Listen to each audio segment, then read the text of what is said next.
The water was warm, as Attia, the female siren, swam across the ocean. Attia was the name bestowed on her by her parents when she was born. The smoothly flowing water left a cooling sensation on her skin. Exerting extra energy, Attia dived upwards as she went up against the current. The closer she was to the surface, the bluer the ocean water got. Attia stared upwards, and the ray of sunlight hit her body. It made her olive green skin glint beautifully under the sun. Closing her eyes, Attia breathed the fresh air breezing past her. Only water could be seen as she looked around. She dived back into the water and swam closer to the island she used to frequent now and then. It was one of those human-free islands where every living creature could live in peace without disturbance from humans. The splashing sound of the waves as they hit the rocky shore accompanied her as she drew closer. The mother birds who noticed her presence started to guard their eggs, hatchlings, and nestlings. Even though she made it clear that she meant no harm every time she came for a visit, one could never be too sure. Attia was one of the infamous ocean predators after all. She understood their reaction. Fortunately for them, she could not be bothered enough to pluck out all those feathers just for a meal, when she could get one without having to go through all the hassle. Even if she was magically up for the hassle one day, she could not bring herself to eat them, not when it had always been her dream to be one of them. Attia stared at the birds from a distance to make them feel less threatened. She tilted her head upwards and saw some of the birds squawking as they soared through the sky, circling the island. Oh, how she longed to be able to spread her wings and fly. Then she would travel and discover the land and the sky. Birds, to her, were the symbol of freedom. A spread of their wings, and they could be anywhere they wished. Unlike her, they were not stuck in the ocean, where there was nothing but water, sea creature, and treasures left for humans.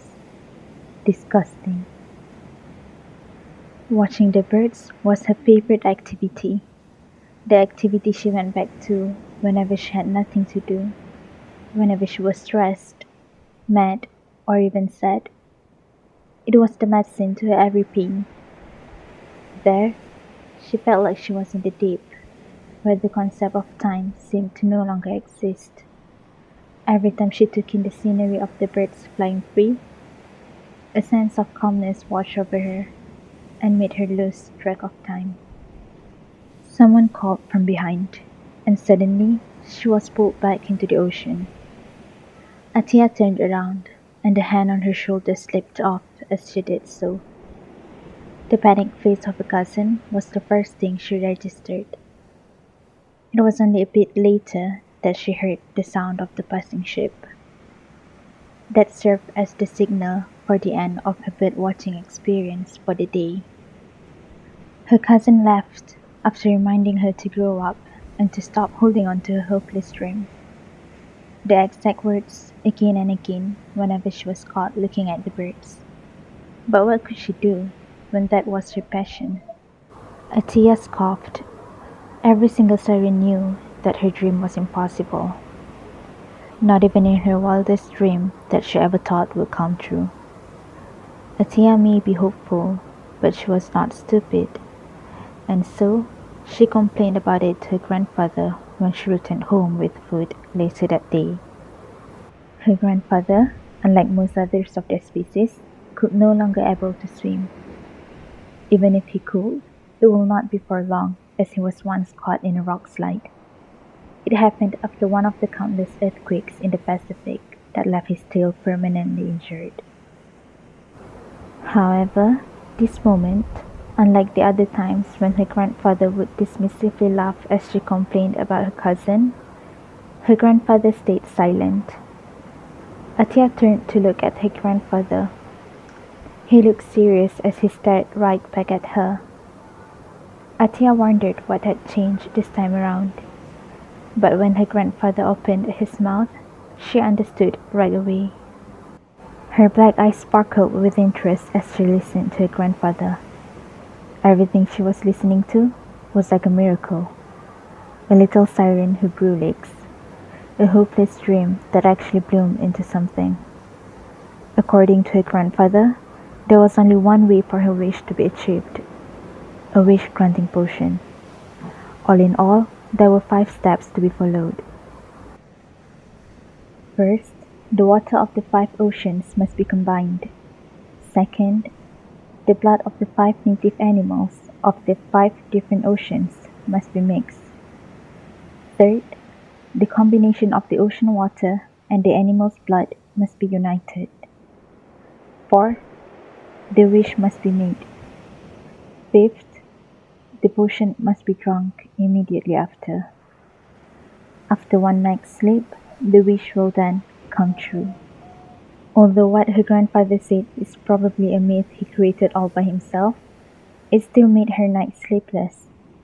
It got her tossing around in her bed. She thought of all the possibilities that could have happened if her dream were to come true. Beautiful wings would be growing out of her back, and she would be spreading them across the vast sky, showing off her new wings to the world. She would finally be able to witness the beauty of this world without being limited to only the ocean. Free, at last. The myth kept her up at night even 3 days later.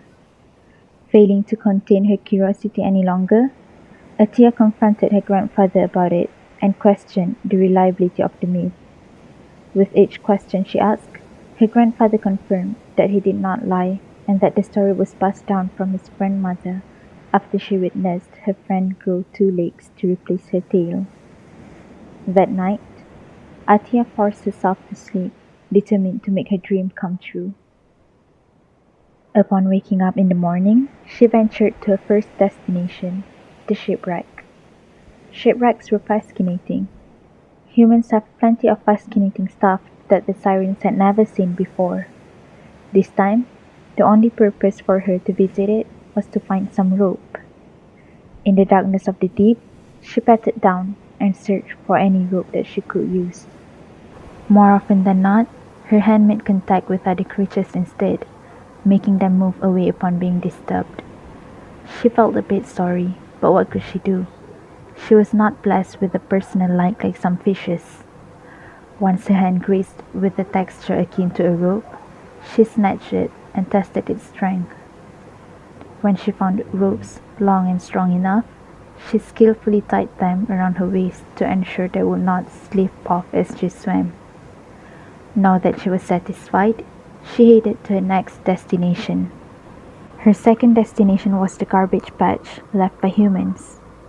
From the bottom of the ocean, she slowly swam to the surface.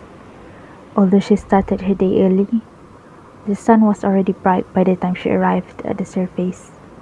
She looked around and searched for the most suitable bottles or flasks to put the ocean water and the blood in. Once she had collected enough, she tied them together with the rope she found earlier and placed them neatly around her waist. The orangish-yellow color of the sky indicated that the sun was about to go down. Attia dived back into the ocean, ready to call it a day. The morning after, she woke up later than usual. She had gone off to bed quite late yesterday. She spent the rest of the day hunting foodstuff for her family, as she would not be available for a long time. Then, she spent another few days with the family before she began her journey. After she bid goodbyes to her family, she swam to the surface, careful to not get caught by the passing ship.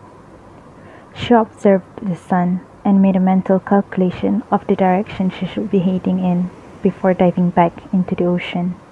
The Southern Ocean would be her first destination among the other oceans.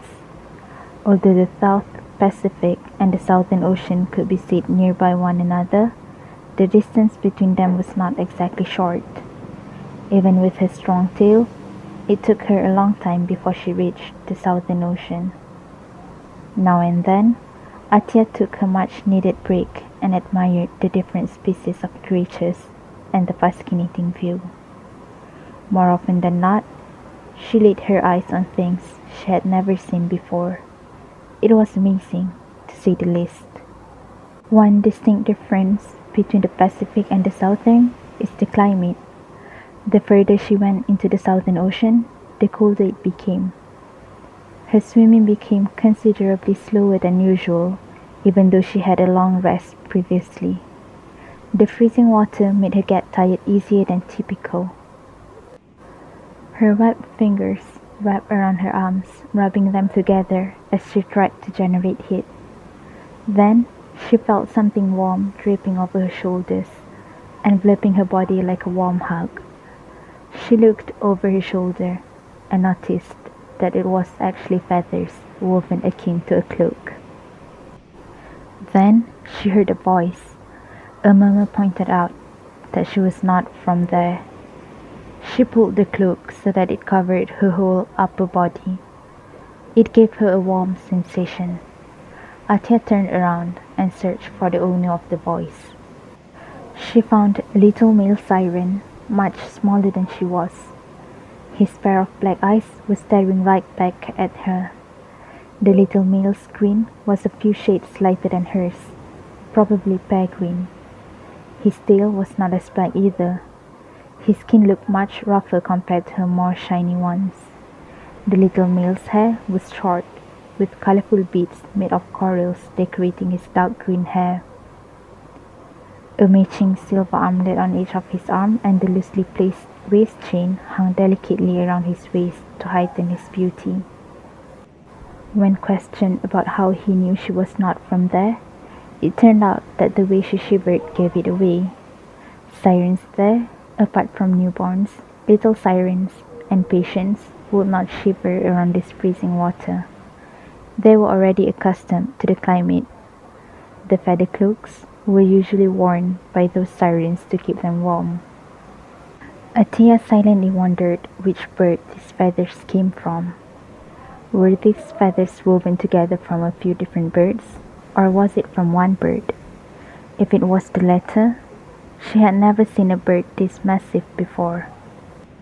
A question from the little male made her train of thoughts dissipate into the water surrounding them. The little male's eyes sparkled as he waited for her to answer his questions. What was the question again? Oh, right. Where did she come from? Attia responded to the question and gifted him with a smile. The little male's name was Verl. She found it fascinating when Verl asked her follow-up questions, eager to learn about the boring Pacific. Attia told him everything: the climate, the creatures, the atmosphere, everything. Everything that she knew about the Pacific. Verl's reaction to her every answer gave her a boost of pride. She had never been this proud of living in the Pacific before. When Verl asked whether she had seen the surface since she arrived at the Southern, she answered his question by shaking her head. The little male gasped, and he did not hesitate to bring her to the surface. The view she saw there differed from the one back home. White substances were floating on the surface, but they were not plastics like the ones in Pacific. According to Verl, they were frozen water called ice.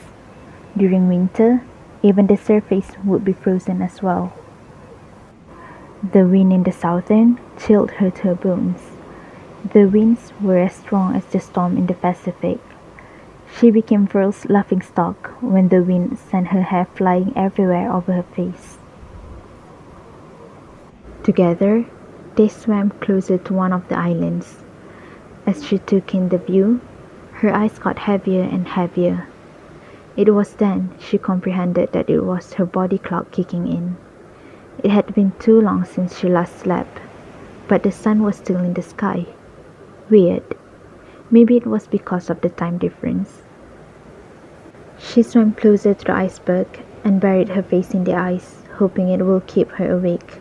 And it worked. She stayed awake for the upcoming hours, watching the sea lions and playing with Verl before Verl started to yawn. Verl said it was already his bedtime, but the sun was still up in the sky. Curious, she questioned Verl about it, and found out that only the sun would appear during the whole summer solstice, while the moon would be up during the winter solstice. The sun she was admiring at the moment was called the midnight sun. It was amazing, to say the least. She never knew that kind of thing was possible in the first place. As the two sirens swam back to Verl's village, Attia told Verl how the sun and moon could be seen in one day in the Pacific. He seemed so fascinated by the fact as he questioned Attia how that was possible. That was the only topic they discussed along the way. Even after they reached Verl's village, they still had plenty to talk about. Every eye was on her as she swam through the village following after Verl. Although she came uninvited, Verl's family welcomed her with an open heart. When she was introduced to the family, Attia noticed a female siren much younger than Verl was hiding behind Verl's mother. Attia wondered if the cloak was supposed to be for the little female instead. Quietly, she took off the cloak and passed it to the little female, but her offer was rejected by a kind smile from the little female. Apparently, the little siren had recently fully adjusted to the temperature. Verl was only retrieving the cloak back from a distant family after they recovered from a sickness. She spent the rest of the night with Verl's family bonding over dinner. When they sat together talking about how their day went, Attia was reminded of the warmth of her family that she left some time ago. That night, she fell asleep with a full stomach and a longing heart. The morning, Verl took Attia around the village and showed her around. Attia saw the creatures she had never seen as they went hunting. There were more things to be explored than she expected. Living in the same ecosystem and tasting them made the experience even more valuable for her. The sirens there were very accommodating and kind-hearted. Although it was their first meeting, she was treated kindly. It was as if she was one of them, as if they had known each other for a long time. Every time she was with the other sirens, it was as if she did not need the cloak to warm her up. She spent quite some time there interacting with the other sirens, traveling, and appreciating nature. She had so much fun during her entire stay that she forgot the initial reason she came there in the first place. A few weeks after she arrived, she noticed the bottles lying untouched by the side of her bed. After a detailed questioning session with Verl's family, she found out that gentoo penguins were native to the Southern Ocean. They exist only in the Southern Ocean. She used her remaining time of the day to observe the gentoo penguins. Just like the other sirens mentioned, gentoo penguins were easily spotted. It did not take her long to find them. Once she saw creatures that fit the description she received, she pointed them to Verl, asking for confirmation.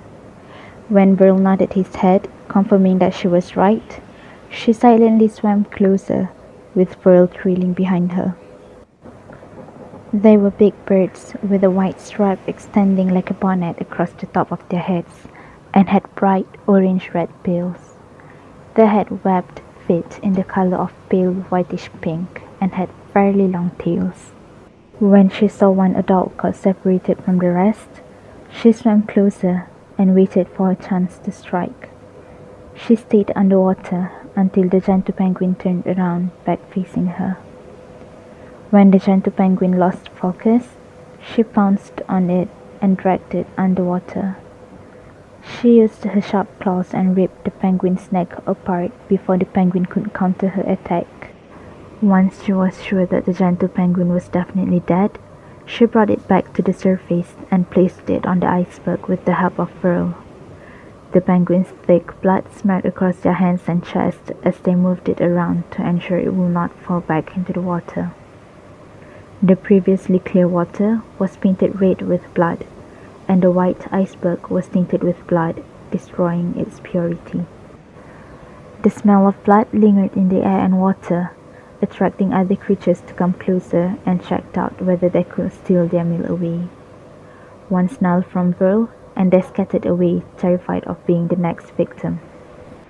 Attia retrieved the bottle around her waist and collected the blood of the gentle penguin.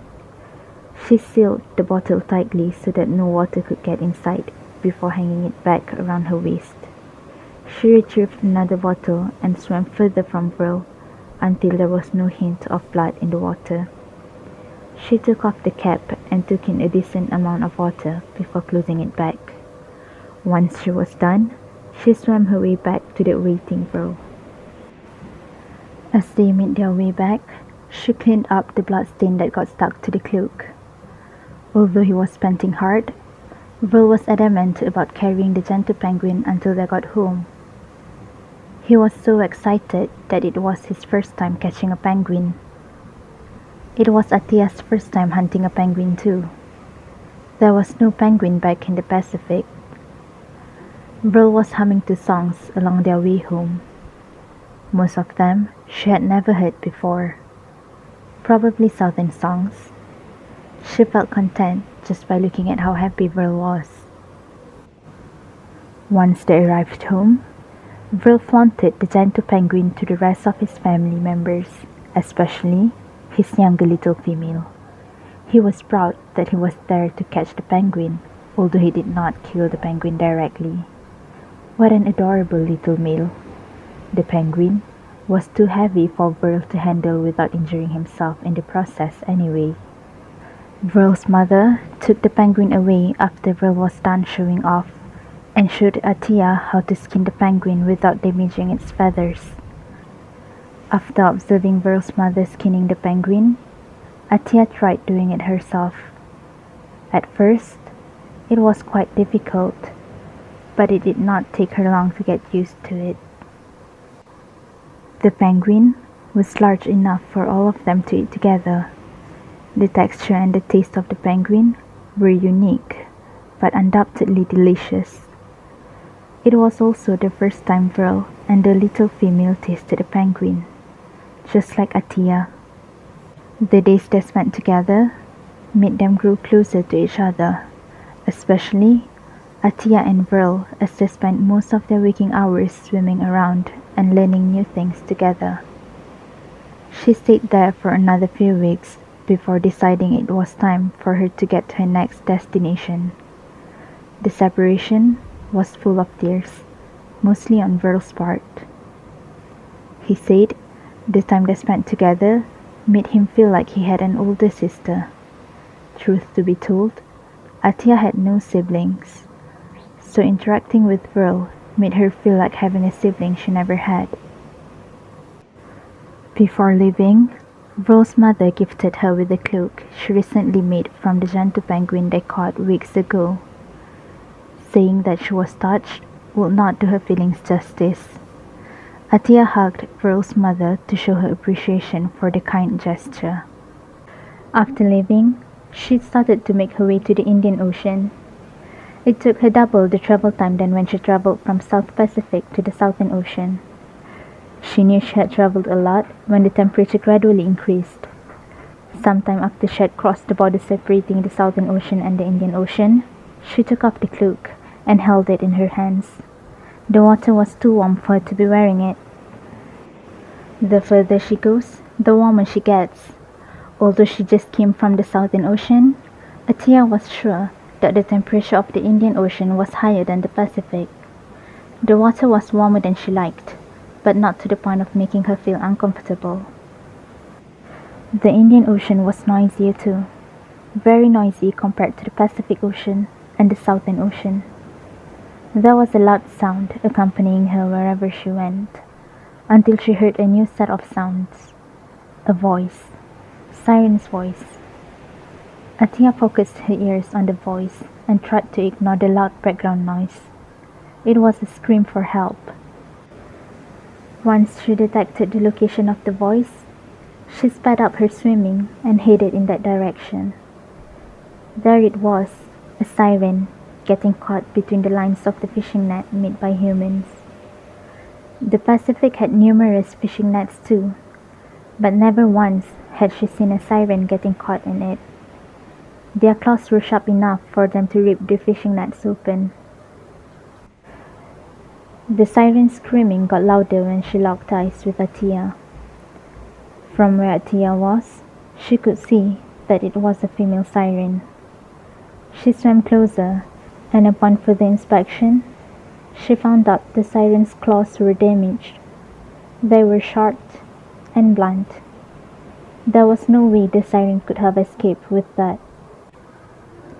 Attia pulled out her claws and ripped the net wrapping around the siren's neck, careful not to hurt the siren. After escaping, they swam further from the net and deeper into the ocean. There was a written tattoo on the collarbone of the female siren. That was the siren's name, she found out later. Attia also found out that Orville was naturally a clumsy siren who always got herself into trouble without meaning to. To return her favor, Orville offered her assistance in completing Attia's quest. The problem was that the native animal they targeted lived on the land, not in the ocean. They retreated for the day to plan out something for their hunt. Orville had brought her around the Indian Ocean, showing her nature and also things from humans. There were a lot of underwater volcanoes, and there were also plenty of oil pumping areas in the Indian Ocean. According to Orville, although the oil platform gave home to some creatures, it could be extremely noisy that it bothered other ocean creatures. The noise that Attia heard was from the oil platform, but if you swam far or deep enough, the noise would not get to you anymore. Days later, once they devised a plan that might work for them, Orville talked with some of the birds she was friends with.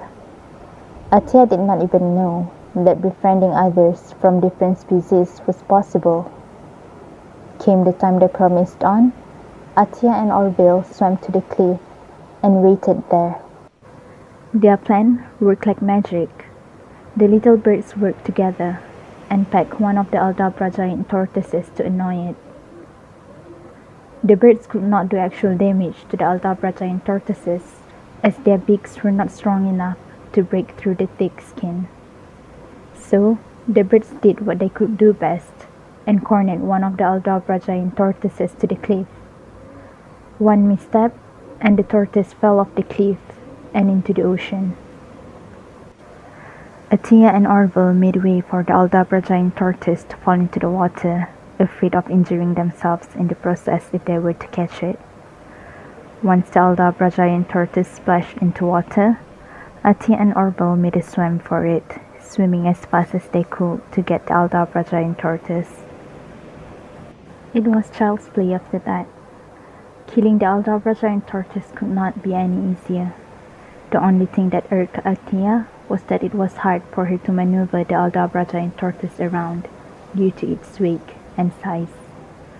Once the two sirens pulled the tortoise onto the rock, the birds that helped them earlier immediately circled them to receive their payment.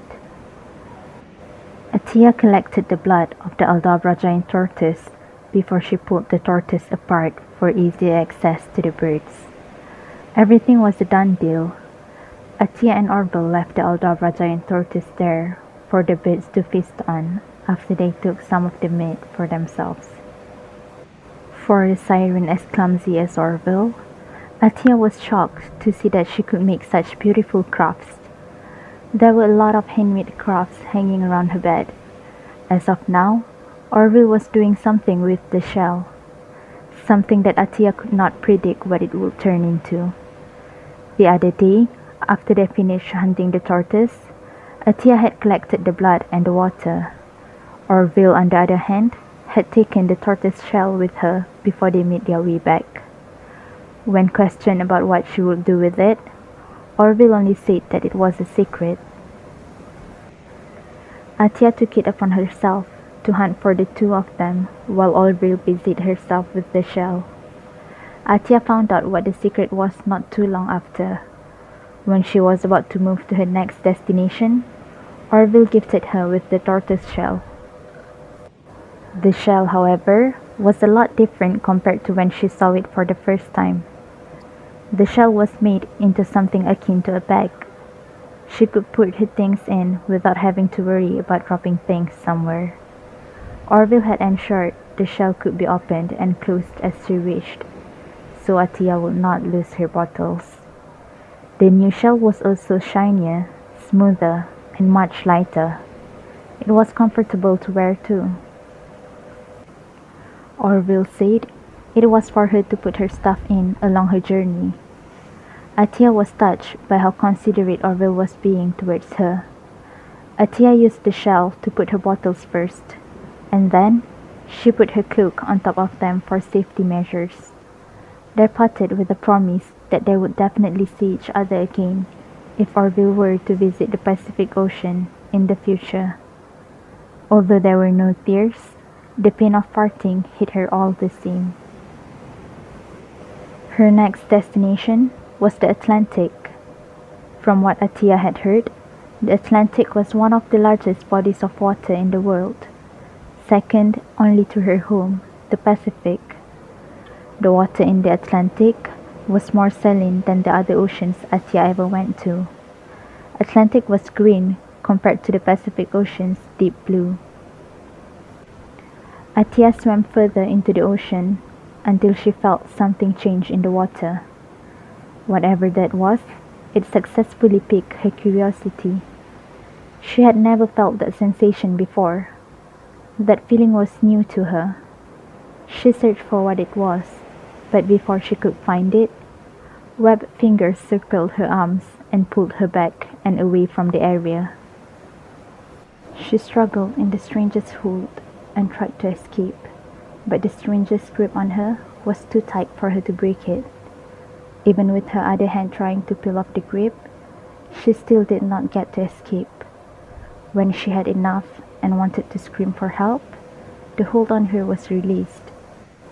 She moved backwards, ensuring a safe distance between them before assessing the other. It was a male siren, slightly bigger than her, but definitely stronger than her. Although the male siren did not bear any weapon, Attia despised the fact that she did not have anything to protect herself with. She tried not to panic about the situation, as she ignored the lingering pain in her arm. When she got calmer, she asked the other who he was and questioned why he pulled her away like that. The male siren did not answer her questions at all. Instead, he apologized for being too rough and said it was not his intention to hurt her. He explained that the location was prone to whirlpools and that what she felt was the early signs of it happening. Although a siren technically could never drown, it did not change the fact that it was still dangerous. They could get nauseous, and the most terrible thing, according to the male siren, was that one could end up somewhere unknown, as no one could predict where the whirlpools would bring you to. Upon finding out that the male siren had her best interests at heart, things became slightly awkward, at least on Attia's part.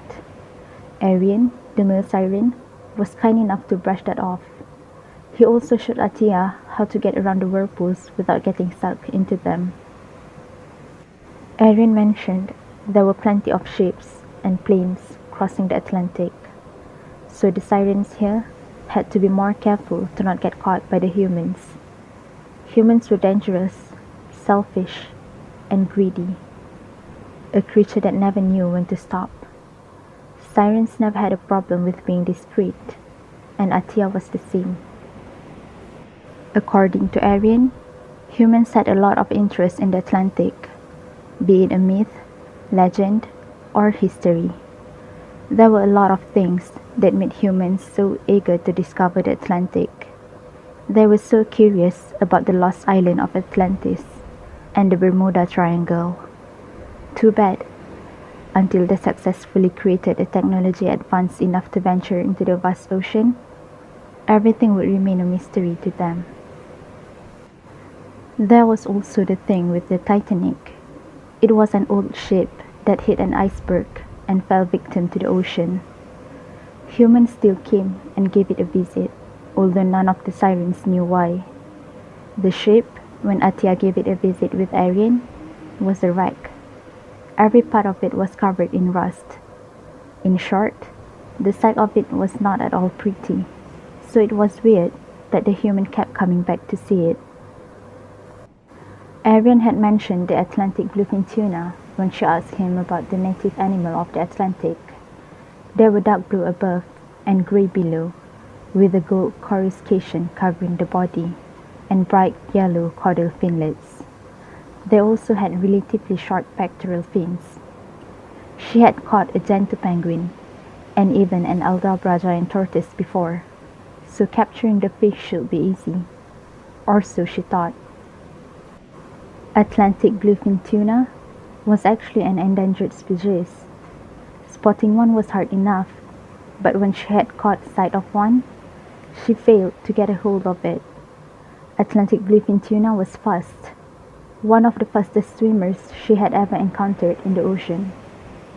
Even with the help of Arian, it still took them much longer than she anticipated. Attia did not forget to collect the blood and the water before dividing the fish into two. The fish was big enough to keep them full for a while. The taste of the Atlantic bluefin tuna was great. No wonder humans went crazy to get this fish. She gave the remaining fish to Arian as a token of appreciation for helping her since she started her journey in the Atlantic. Once she felt like she had enough travel around the Atlantic, she started on her journey to the next ocean, the Arctic. The Arctic Ocean, to Attia, was pretty similar to the Southern Ocean in a way. It was also covered in ice, and the season was also similar. She took out the cloak from Will's mother and slipped into it once she reached the border. The Arctic was much shallower than the other four oceans. It did not take her long to arrive at the bottom. The Arctic was also the least saline among the 5 oceans. As she swam around searching for nothing, a female siren approached her. The female siren's name was Sedna. From the looks of it, Sedna was older than Attia by about a decade. The first thing Sedna asked her was whether or not Attia came from the Southern. Sedna had recognized the Southern weaving technique as she was originally from the Southern. She had only moved here after she got married to a passing traveler from the Arctic. Attia explained that she was a traveler from the Pacific. She also mentioned that she received the cloak as a present from a family in the Southern. After that, Sedna showed her the polar bears. For the first time in her life, Attia got to see a bear up close. According to Sedna, there used to be loads of polar bears roaming the land. However, the scarce food and the increase in temperature made the number of polar bears decrease significantly. And again, there were only humans to blame. The polar bears were native to the Arctic, but they were already struggling as it was, and Attia did not plan on making their lives harder. The polar bears also got the cute privilege, so Attia changed her target to the walrus. Sedna said walruses were naturally non-aggressive creatures, although they were carnivorous, so it would make things easier for her. And things did go easier. With the help of Sedna, Attia managed to single out one of the walruses from its herd. Then, everything went as per usual. Attia collected the blood and water, ate, traveled, and introduced one another to their oceans. After some time passed, she decided to go back to the Pacific. Before parting ways with Sedna and her family, Attia asked for the walrus's tusk to be kept as a keepsake, and they were more than happy to give her that. Attia then started to pack her things and prepared herself for another journey, the journey back to the Pacific. Attia only realized how much she had missed the Pacific after she had reached the Pacific. The temperature was just as how she remembered, warm and soothing to her skin. The way the sun kissed her skin could not be any more perfect. The last time she was in the Pacific, She hated it to an extent. Now, all of the hatred has dispersed into the water. All that was left in her was her love for the ocean. She swam straight to where the sea otters usually gathered at. The sea otters were native to the Pacific Ocean. Catching one was never a problem for her. She captured them before with her father. She killed one fairly quickly before collecting the blood and the water. After getting some much needed rest, she started on her journey back home. She missed her family so much. It had been too long since she was together with her family. Pulling her mother into an embrace was the first thing she did upon arriving home. That was the thing she missed the most, having her mother in her arms. She then hugged everyone in her family and showed them the things she had collected along her journey. The Gentoo penguin cloak from the Southern Ocean, the shell of the Aldabra giant tortoise from the Indian Ocean, and the tusk of the walrus from the Arctic Ocean. They were all excited upon looking at the collection. They even tried the cloak and shell on, delighted in trying out new things. That day, they ate the sea otter Attia had caught previously. At night, she slept like never before. The comfort of her own home made everything so much better. After a week of staying home, Attia's grandfather called her after they finished their lunch. It was about the potion. During the week after she arrived home, she had never once thought about the elixir. The matter had entirely slipped off her mind. The blood and the water were still in the shell of the Aldabra giant tortoise. Her grandfather told her to mix the potion, so she took the shell of the Aldabra giant tortoise and swam to the surface. The full moon reflected beautifully on the ocean's surface. She poured the blood of the Gentoo penguin, Aldabra giant tortoise, Atlantic bluefin tuna, walrus, and sea otter on the ratio of 1:1 together. Then she poured the water from the Southern, Indian, Atlantic, Arctic, and Pacific together with the same ratio before mixing the blood and the ocean water. Once she was done mixing the potion, she only stared at it. She put the bottles aside and climbed on top of the rock. The ocean was calm. There were no creatures there except her. Not even a passing ship could be seen. She eyed the still water as she listened to the sound of the waves hitting the rock. One thing that the adventure taught her was that there was so much more to the ocean than she knew. Each one of the oceans had its charm. She was the blind one who was unwilling to see them before, blind and ignorant. But now her eyes were opened, and she knew there was more that she had yet to discover. Attia had heard a lot of fascinating things along her journey, things that she had not had the chance to witness with her own two eyes. There was the milky sea, the green flashes, the underwater waterfall, the steam sea, and other phenomena she had never heard of. She did not even have the chance to uncover the mystery behind Atlantis and the Bermuda Triangle that Arian mentioned before. Speaking about Arian, there were also the promises she made with Vril and Orville. The promise to see them again. She could not bring herself to break her promise, not after she saw how Vril cried on the day they separated, and how hurt she felt then. She let out a sigh as she diverted her eyes to the moon. Slowly, her fingers reached for the potion, and she poured the content into the ocean. She watched as the water turned red for some time. When the water was back to its original color, Attia gave the moon one last glance before collecting the shell of the Aldabra giant tortoise and jumped into the water, creating a loud splash. There was a lot for her to look forward to. Moral of the story: do not try too hard to be the person you are not. Discover yourself first, and then choose what you think is best for yourself. Night flavor.